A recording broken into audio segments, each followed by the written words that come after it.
Hey guys, what's happening? Thanks for tuning in and all that stuff. And in today's video, I'm going to talk about Aurora HDR. As you know, I love creating HDR photos, and I created this one recently. I just really liked the outcome, and it was a sunrise shot in Germany. So let me show you this photo. Here we go. This is the three exposures. There's the dark one, the medium one, and the bright one. Now you can see there's a person down there, a little bit of ghosting, but Aurora does a great job taking care of that. So let me pop over here to Aurora, and that's my final result. And for me, it was about creating a dramatic sort of warm sunrise. And this was in Rothenburg, Germany, which is a gorgeous little town. But, you know, if you do the split screen here, you can see the before and afters, a fairly drastic difference. And, you know, here's the before and after this way, before and after. So I'm going to walk through my processing steps and talk a little bit about sunrise shooting. So here we go. Okay, so this is my base HDR blended of three exposures. It's -3, -1, and +1, shot at f11, right? So on a tripod, which I generally recommend. I did a few videos back about shooting handheld and low light. It works fine, and I do it fairly often, but you know, if I can, I get out the tripod just because I don't want to have to worry about it, and I don't know, I just like to have it. It sort of makes me feel safe, I guess.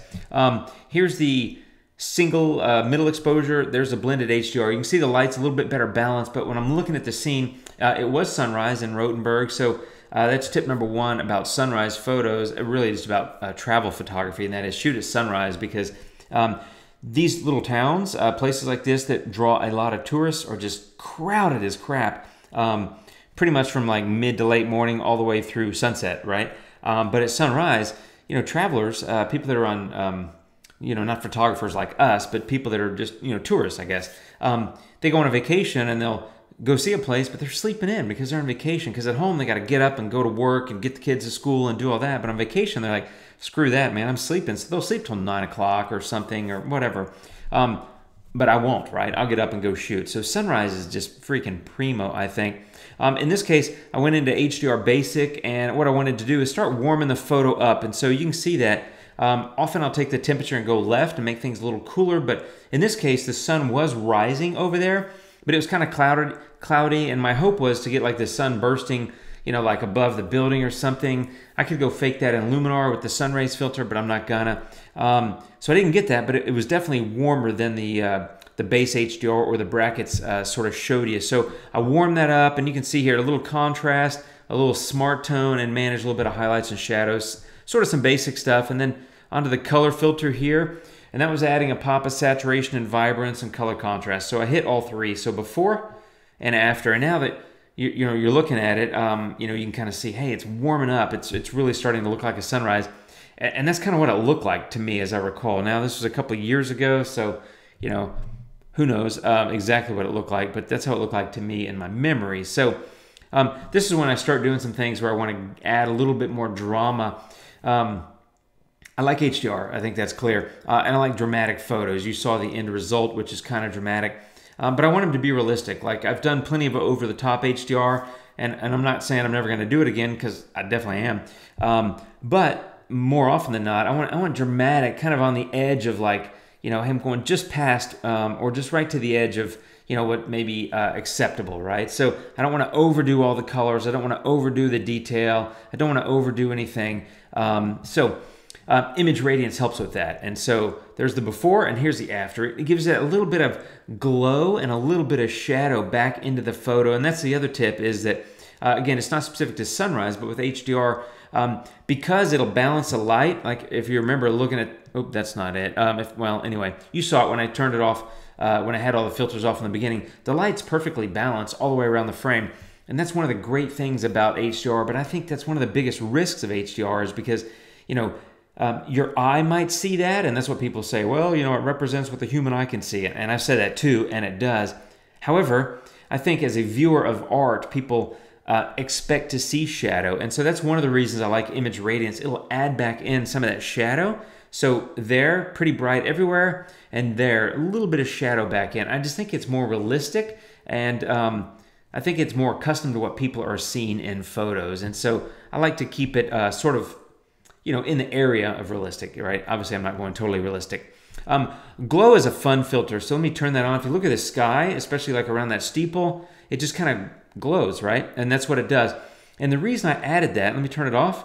There it is, kind of a bright sky, and now an even brighter sky. And the reason I added that is because I'm adding to the effect of the sun shining on that from, you know, the other side of those buildings way in the distance. So that's to me what it would look like. And so I often don't use glow, but when I do it for that reason, right? I'm going to add a little bit of that, or maybe bump up some street lights or something like that. So cool filter for that. Top and bottom tuning was next. And as you can see here, what I did is I darkened the top and sort of lightened the bottom of the photo. So there's the before, pretty bright at the top, and the after, darker at the top and lighter at the bottom. So that's what I did there. You can see that with top and then with bottom. And in both cases, I just massage these filters. I don't really have a general plan. I will often decrease the exposure on the top and then increase the exposure on the bottom just to sort of balance things out a little bit, but not always, right? So that was top and bottom tuning. And then color toning, and I want to open this up because the color choices I made here I think were slightly unusual. So there we go. It's basically the highlights, I made them kind of purple. And, you know, let me show you the before, right? It's really warm sunrise, which is what I wanted. And after, it still has that warmth, but it's got a little bit of pinker tint to it, which I was going for. And that's because I was going for a warm sunrise, but I just like the pinkish tint to it, to be honest. It's not a particular thing other than it just aesthetically pleasing to me. So shadows add a little bit of blue, so I'm sort of trying to keep the colors soft and muted, but still give a little bit of that color pop. And then I hit it with a little bit of vignette. And at that point, I thought I was done. And in fact, I stopped the photo and said, okay, I like that photo. I think I'm done. But me being me, I decided I'm not really done. So I went and got another layer. And that's what I'll do. And I've said this before, is I'll take a photo, get it to where I think I'm finished, and then I'll stop. You know, then when I come back to it, and with the intent to add more stuff, I'll add that new stuff on another layer, because if I end up deciding I don't like what I'm doing on that layer, I just delete the layer, right? So I do that on Luminar, even though you can filter mask there, you can't here, but that's why I do it that way.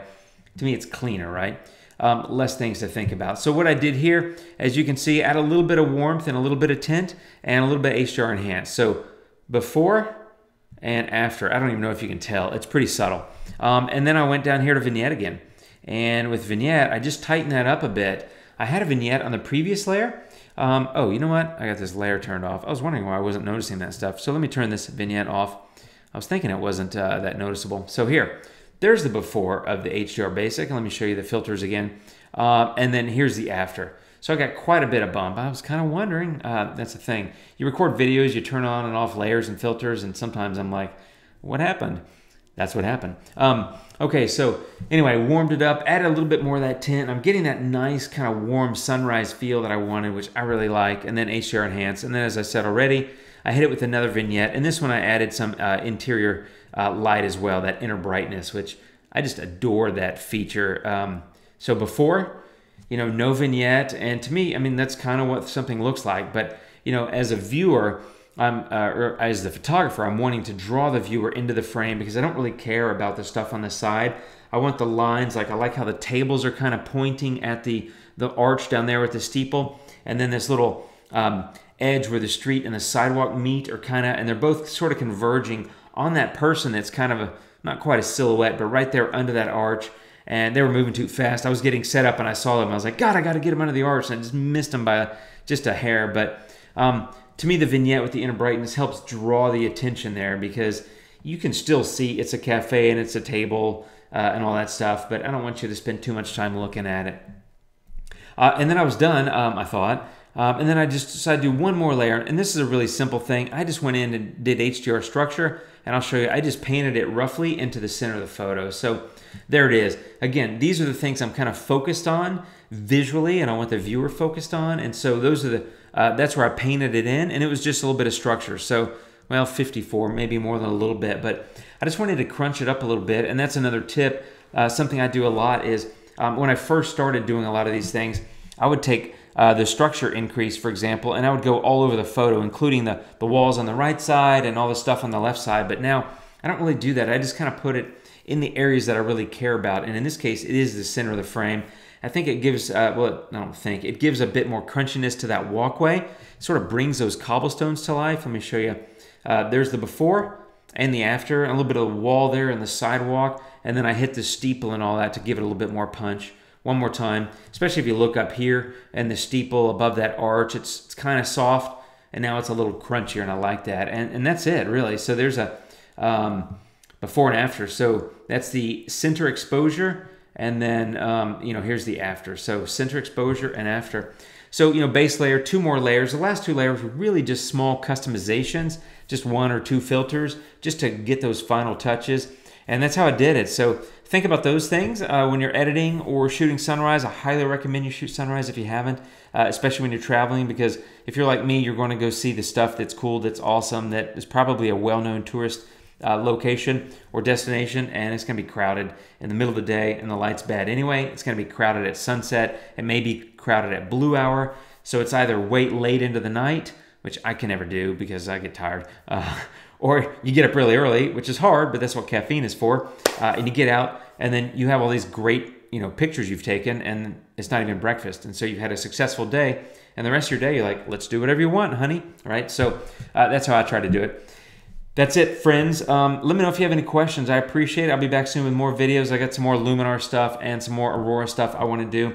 So keep tuning in, and I'll see you soon, friends. Thanks for watching. Subscribe, like, share, tell your friends. Leave a comment. Let me know what you think. And I'll talk to you soon, friends. Take care, and adios.